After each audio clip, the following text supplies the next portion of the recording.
The ranger was out doing his rounds when someone suddenly attacked him from the shadows. He quickly fired back with his shotgun, but had no idea where the guy was hiding, so he took off his bright red jacket and ducked behind a tree. Before he could catch his breath, an arrow hit him in the shoulder. John gritted his teeth, snapped the arrow off, then got up and ran in the opposite direction. Strangely, the attacker didn't follow. While running, John came across a parked pickup truck. He figured it might belong to the guy, so he marked the back of it just in case he needed to track it down later. Then he walked back to his cabin in the woods. First thing he did, pull out the arrow still stuck in him. Then he lit a lighter and sterilized a fish hook. He carefully stitched up the wound himself. Once everything was patched up, he sat down to check the security monitors. That's when he saw the attacker again, chasing a girl somewhere nearby. Worried she'd be killed, he grabbed his gear and rushed out, but on the way, he stepped on a branch. An arrow came flying at him again. This time he dodged it and finally got a good idea of the attacker's position. He grabbed a can of red paint from his bag, tossed it into the air, and shot it. The paint burst mid-air and splashed all over the attacker. Realizing he'd been exposed, the guy took off without hesitation. John fired a few rounds after him, but missed every shot. The guy disappeared. Exhausted, John headed to the river for a drink. That's when he found the girl, the one being chased. Her vocal cords had been removed. Worried the attacker might come back, he quickly brought her back to the cabin. By the time they got home, it was already dark. He let her rest on the couch and went to the kitchen to get some food. That's when he noticed the back door was wide open. Before he could react, the attacker jumped him again.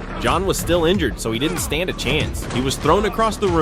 Just when things looked over for him, a gunshot rang out. The girl had stepped in to help, but her aim was terrible. She fired both bullets and missed. The attacker grabbed an arrow from nearby and started walking straight toward her, then stabbed her in the stomach. As she slowly stopped breathing, the guy turned back to finish off John. But just then, a female cop showed up, drawn in by the sound of gunfire. She saw the girl's body and immediately got on high alert. That's when John showed up with a gun, but the cop, Anna, thought he was the killer. Luckily, John shouted in time, and she turned around just in time to spot the real attacker. But right before she could arrest him, she noticed something. The guy was fidgeting with his fingers, a habit her brother had. Realizing it might actually be her brother, Anna didn't hesitate. She shot John instead and told her brother to run. John managed to escape into the basement. Anna followed the trail of blood, but stepped on a bear trap and collapsed from the pain.